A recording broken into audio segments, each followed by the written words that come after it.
how do you build that trust? How do you ensure that you overcome your challenges and made this transition into a space the broader world wants? I mean, it's not that you are great at something and there's no, I've spent all my life in sales. So, is there a market for it?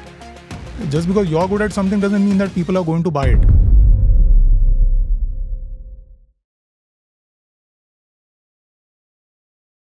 Hi everyone. Today we are very happy to have Indraneel Pandit here, who has recently transitioned into a CXO role. And I have been with him for the last 7 months or so, working closely with him. And it's been a wonderful thing for me to see how he has transitioned from being a head of a department to becoming a CXO role. And we are here today as we discuss his journey. And I guess all of you want to be a CXO one day. Let's learn from him what are the secret sauce to being a CXO. Welcome to this podcast. Really happy to congratulations first of all Thank you. For the new role that you will be embarking very soon. And it's been wonderful to know your journey. Most importantly, what really stands out for me is the way you have transitioned from a finance background into a digital space. How do you find this new role and the new space that is coming out for you? How are you feeling right now? So thanks Radhika for having me here. It's been a privilege to be part of the CXO incubator journey. It's been great.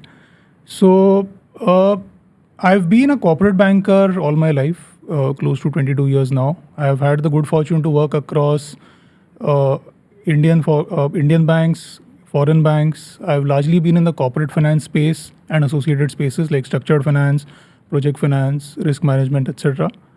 So I think having done this for over 2 decades, it was a wonderful journey. I made a lot of friends, made a lot of connections, made a lot of relationships around the way. Got a lot of mentors, which I was fortunate to have. But I think I was kind of eager to try my hand at something new, some emerging space which was coming up. Banks, as you know, are today, more and more becoming software driven or digitally driven. They are, as famously said, they are they're software companies more than financial institutions now. And I'm an engineer by training. I have always been an active practitioner of technology. So I think that was an area which I was naturally attracted to. And I'm thankful to my seniors and my organization because it required a leap of faith on their part to allow me this transition. Like I said, I've been fortunate to have very supportive seniors who have been mentors more than just my bosses. And to answer your question on how it feels, I think mixed emotions because, like I said, it feels great because somebody has decided to take a leap of faith on you and place their confidence in you and trust that you will deliver for an organization. I think the other part is also it places a large responsibility on my shoulders, and I hope I'll be able to live up to it. So that's it. So as you kept talking about the leap of faith, it's always very curious. Taking a leap of faith requires a very different kind of mindset. So is there something special? What were the challenges you faced? It's not normally easy for people to make this shift. So, and also after having worked for 15, 20 years, it's very natural for people to feel that the next progression would typically happen in the same space that they have been specializing for many years. So this is a different jump altogether. So there are a couple of things. One, leap of faith internally for you to shoulder a bigger responsibility. And also a bigger thing is about the organization trusting and picking you up for the important role. So both are very important in this journey. What would you like to share about in terms of how do you build that trust? How do you ensure that you overcome your challenges and made this transition into a space? Because it's not normally you would want to go from sales to national sales to corporate banking head and so on and so forth. but this is a different path. So, like I said, I think the boundaries are blurring now. So, even in corporate banking, customers are increasingly demanding digital. They don't want to do things the old-fashioned way. Of course, the digital revolution is already well underway in the retail space. In the wholesale space, it has picked up steam. So whenever I met my clients or whenever I spoke to them, and banks again have become more, they've transitioned from the traditional role as providers of capital to partners for customers. So you have this concept of a primary economy where you have the real people who manufacture goods and the tangible things that come out, and then there's a secondary economy which sits on top of the primary economy and enables their growth and grows along with them. So I think it's very important for banks and service providers to realize that they are partners in the growth of their clients, and if the client wants digital, you have to be digital, because with all the India stack and all the great initiatives that the government has taken and the digital rails that have been put in place, I think the friction is really going out of the system, of the processes, and customers want to be a part of that, rightly so. So I think I have encountered these requests and these demands from customers over the last, and this has picked up over especially the last 5 years after the UPI revolution happened and the India stack came in place and really matured. And like I said, I have always been an active practitioner in technology. So why not grow in the same area? I don't really have an answer to that, because yes, that's an option, definitely, and it's the most logical option you said. But then the question is, why not go into digital? I always like to ask myself the question, why not? It's very easy to ask why, but then somebody has to ask कि ये करने में downside क्या है? I mean, what is it that, do you like it? Yes. Can you do it? Yes. So why not? I mean, Awesome. So very interesting. I mean, nowadays we hear a lot about the word purpose driven has become very popular, so to say, at least with respect to many of the large companies, multinational companies. I keep reading about them on their websites or on their annual reports, and I believe you believe in having a purpose, and probably technology is the next purpose driven space that you wish to really work on. Amazing.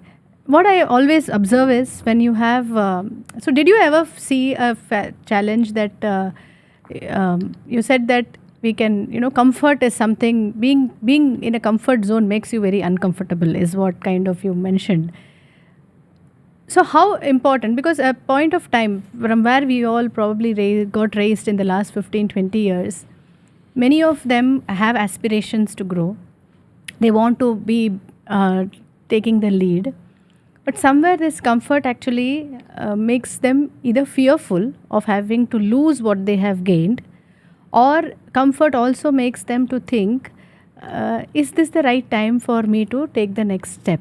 Often people who are in their senior level management professionals whom I encounter with face these challenges about and holding themselves back, either out of fear, what if I lose something, or secondary is like, why should I really take the next step? And today the 30-40-year-old, 45-50-year-old, the age bracket which we are talking, probably has achieved whatever their parents had dreamt for them.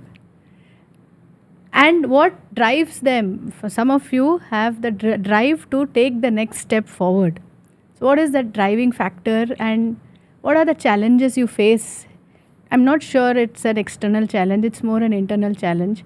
So you could just share some of your thoughts as to what particular challenge you faced, and what makes you drive for that next aspiration, keeping you going, and also something which makes you feel more as a contributor now. The challenge really lies within understanding, and I'll kind of refer back to what I first said. Most people don't know where here is. So what is your purpose? What do you want to do? There is this very famous kind of whiskey brand. I don't drink, so I'm not very familiar, but called Johnny Walker, and it says keep walking. And then another proverb says the whole world makes way for the man who knows where he's going. So do you know where you're going, first of all? If you don't know where you're going, then how can you expect the world to make way for you? So I think it's very important. And again, that's where the CXO incubator course was invaluable, because I remember all those exercises we did with which culminated in a niche statement. And while it was a single sentence, I think it took really 2 months of very, very hard work to come to that one sentence, which involved us deep diving and understanding what our core values are, and then kind of stringing up against your strengths and what you want to do, where you want to express yourself, etc. And then that culminated in a niche statement. So that whole introspection process is what is very important. Again, the values that you kind of made us pinpoint 4 or 5 values. And that is actually my favorite part of the course is, if you exercise those values from a position of fear, then they pull you down, because then it gets into exactly what you said, right? Ki, theek chal raha hai, why do you want to change this? Good. I mean, this is okay. Then you kind of move in a straight line. Then your life goes into a straight line. Nothing wrong with that. Absolutely fine. I mean, you're happy. If you're comfortable with that, nothing wrong with that. If you exercise the same values from a position of passion or purpose, then you say ki, I have these values. This is what motivates me. Then you kind of drive yourself, saying what is it that the broader world wants. I mean, it's not that you are great at something and there's no, I've spent all my life in sales. So, is there a market for it? Just because you're good at something doesn't mean that people are going to buy it. So is there a market for it? I use the word in a very complimentary way. I don't mean it derogatorily, but do people want it? First of all, you match the two, and then you express yourself saying this is, and then it comes to the whole thing about deserve to desire. Then you have to express yourself to the world saying, I am ready. Are you ready to take a leap of faith on me? Are you ready to take a bet? So that's the whole process. So to sum up, I think it's more a journey of discovering yourself rather than blaming the outside world. So any one particular challenge that you felt you came across as a breakthrough moment for you? So I think this thing about defeating your end. So I think there's no one particular challenge, but it's like, when I started and when I first spoke to you, if you remember, I had asked you a very pointed question saying, what is it exactly that you do? Because, and sorry, I mean, may have sounded a little rude at the time, but what is it exactly? I mean, what is it exactly that we are hoping to aspire, and how are you going to help me get there, right? So I think one of the most important things that I learned from you, and I think that is, like I said, the most important part of what I learned is you have to defeat one of your ends every day or every week or whatever you choose. So there are a multitude of things holding you back. There's no one challenge per se. It could be something as simple as, it's raining outside, why do I go out? Or I am supposed to kind of do field trips, why should I do field trips? Or the client who is sitting 20 kilometers, and traffic in Bombay is, what it is. So, it really takes an effort to move out and say, because I am kind of old fashioned that way, because while I have transitioned into a digital role, banking is a business of trust, right? And I believe that trust can never be completely established until one human being sees another human being. So it is important to be in front of people. They expect you, and it has wonderful results. So I think small things. There are no large challenges per se. There are larger challenges also, but then it's a culmination of a whole lot of smaller challenges. So I think if you defeat one N every day, N as in, the terminology which we used to use in CXO incubator is there's an N and a P, which is N is your value being exercised from a position of fear, and P is the same value being exercised from a position of purpose. If you manage to do that very effectively, then I think it has a very, very wonderful cascading effect. So yeah, I mean, not one single challenge that I could think of, but yeah, I mean, all of us as professionals have the same challenges, right? I mean, we are all bright people working with brighter people. All of us are ambitious. All of us want to grow. So whatever challenges those things throw up happen to everybody. Fantastic. I believe you love to keep yourself fit. How important is fitness in the path of your growth? So super important. I think that is very important. That I think is because, see, it's like this, you are going to contribute whatever brilliant ideas you have and whatever you want to do for your organization, for yourself, for your family, for the world, through the body that you have been given, right? And as you grow older, the body plays the. I mean the well-known thing which people say is that kind of you become weak and your knees start hurting and this happens and that happens. But what most people fail to realize also is the body is a machine, which as you grow older, like with any other machine, you learn how to make better use of all the things that you've been given. Because when you're younger, everything works, right? There are no limitations. You lift a suitcase, nothing happens. If you're 40 and you lift a suitcase, next day your shoulder starts hurting. So fitness, I think, is right up there and should be right up there for everybody. And I think, unfortunately, when I look at many of my friends, it's not right up there, clearly.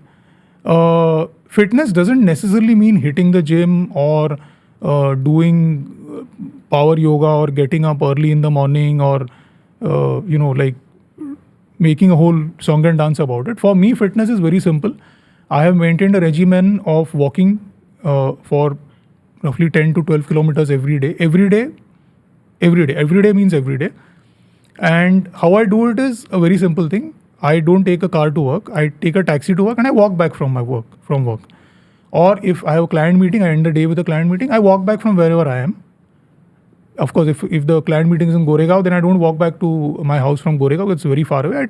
I walk for 10, 12 kilometers and then I take a taxi from there. So I think fitness is about wanting to do it. There are easy ways to do it. It's not that, again, most people say, I don't have time to go to the gym. Gym membership is costly. No, you don't need to. I've never been to a gym in my entire life. And I will never go because I don't. Going to the gym and working out for 20 minutes requires pre and post preparation of an hour. I would rather walk for 1 hour, 20 minutes and achieve the same results. So I think fitness is very important. It has an impact on your efficiency. It has an impact on your thinking. It has an impact on how you deliver. It has a very direct impact. I wouldn't say it's a very indirect impact also. It has a very direct impact on what you can contribute or how you work in your organization, how you what you're able to give to your family. So I think it's very, very important. Very well said. In fact, when you were talking, I realized that while I don't find the time to do long walks, I do hit the gym and I do power yoga from time to time. So I've made a small space where I commit myself to at least doing 5 hours of exercise every week. I mean, if I give more than 5 hours, it's like a bonus. But if I can't do anything less than 5 hours, so that's like a path which I have kind of created. I guess each one has to decide and finalize what the system works for them and follow it. And so come to the last part where I would like to just ask you, what would be your one advice to the aspiring CXOs who are watching our show? I'm suddenly feeling old now, but I don't think I'm in a position or capability to offer any advice to anybody. But probably I think I'll recap some of the points I made. Is that first of all, figure out what it is that you want to do. Where is it that you want to go? That's the most important part. Again, most people listening to this podcast may think that I am kind of giving management jargon or gyan or Zen knowledge or whatever. No, it's not. I think it's very important because, for example, I'll give you a very simple example. When I interview somebody, my interview typically ends in 10 minutes because I ask them only 2 questions or 1 or 2 questions. First of all, why do you want to join us? And the second is, where do you see yourself 1, 2 and 5 years from now? Okay. Now, these are only 2 questions because before they come to me, they've been through technical rounds with my team and I assume that they know that. There's no point wasting time again asking them the same thing again and again. I think these questions, and surprisingly very few people manage to answer these questions well. And well doesn't mean the way I want them. Well means coherently, because these questions require a lot of thinking. It requires a lot of thinking about yourself, because why do you want to join us means, first of all, you have to understand who you are. What are your strengths and your weaknesses? What do you bring to the table? Why should that is number one about you. Second thing, the organization that you're applying to. Have you done your homework to understand? And I think in today's day and age, you can't say that there's no information. I think there is information, more than information. There's enough and more information available in the public domain, especially on listed companies. Have you done your homework to figure out where it is that organization wants to go? Third question is that how does A and B fit together? So how do you fit into the organization's plan? Because let's understand very clearly that we are going to work for an organization which is a much bigger entity than us. It was there before we were born. It's going to be there after we die, right? So it requires a lot of introspection. Number one. Number two, where do you see yourself 1, 2, and 5 years from now? Which is a very simple way of asking. Have you thought about your future and where you are going to be in the organization? And then, there could be a bunch of follow-up questions around that, because then it's very important to understand the motivation of that person for joining you, right? Because some people join for X reason and you're not able to deliver that reason because you're not known for that possibly, or that's not your forte or whatever. It's not going to be a fruitful relationship. More importantly, have you thought through life about what you're going to achieve in the year you join, where you're going to be in the medium? So it's a short 1, 2, and 5 years is basically shorthand for short, medium, and long term.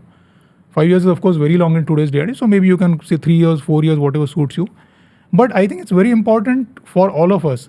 And I think some of the best interviews I have been to in my life have been around this only. I've never, I've never had an interview which I liked, which was technical. It was more like a conversation where the person who was interviewing me was trying to find out more about me as a person.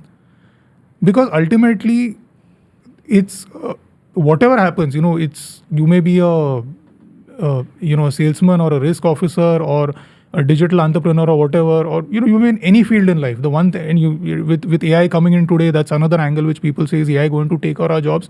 No, it's not going to take over, because ultimately all interactions in the world, or all transactions in the world, happen between two human beings. So even if it's a Fortune 500 company doing business with another Fortune 500 company, it's two human beings talking to each other. So I think first of all, understand yourself, understand that people are going to be the most important stakeholders in your success or failure. Learn to understand them, learn to step into their shoes, learn to understand their aspirations, and always try to come out of every discussion or every negotiation with a win-win situation, win-win position. Don't try to make it a one-sided affair, because that never works. So I think that's what I try to follow. And like I said, I don't want to give any advice because I'm not qualified for it, but that's what I will probably sum it up with. So Indraneel, now that you have you've taken up this new CXO role, which is actually a CDO role, and this will call for a lot more involvement than what you have been doing. Also, it is something which is in your uncomfortable zone, because you have been doing corporate banking in the past, and now you're in a digital officer. So this will involve a lot more investment of your time at work. So I think, Radhika, the 3 top things that I attach a lot of importance to are dependability, ownership, and a contributor mindset. And these 3 things essentially flow from discipline. I attach a lot of importance to discipline because, there's a lot of curveballs that life throws at you, right? So you have to be prepared for them. You have to keep a portion of your energy, your mind free for dealing with unexpected events. So everything else you have to automate, and that only happens through discipline. So I was in Japan recently, and they are the masters of discipline. They are the ones who actually, you would have heard of things like Kanban and 5S and all these things, methodologies. They are the kind of originators of that. Mechanize or discipline or make everything predictable to an extent where it happens automatically. You shouldn't have to spend time about it or think about it or whatever. That itself frees up, and probably I think that also talks back to your earlier question on time. That frees up a lot of your time and bandwidth. If everything is disciplined, if you know what you have to do, if you know how you have to do it and when you have to do it, it happens automatically, and then it leaves you time to deal with other unexpected problems. So I think that is what I mean by discipline. It makes life easy. It reduces friction. It adds predictability to your life and the life of everybody around you, because they know if I have promised to be at a meeting at 11, and if they know that he's going to be at 10:45, they know he's going to be at 10:45. He's not going to be at 11:05, because then what many of us don't realize is, in a fast-paced job, the person has made a meeting from 11 to 12, 12 to 1, 1 to 1:15 for his lunch. Then everything goes for a toss. And then again, discipline again talks back to these 3 values. So I think that's the importance of discipline also. Superb. Thank you so much. I guess dependability, ownership, and contributor mindset culminates into something, creating something much larger than yourself. I think the whole CXO journey is more about moving from a very I mindset to a we mindset, where it's not just about your growth, your success, your it's not just about what happens to me, myself, and my family, but it's more about how you become a contributor for taking the vision of the organization to a much larger space, and through that how you can be a contributor to your nation as well. Thank you so much. Thank you, Radhika. Thanks for having me here.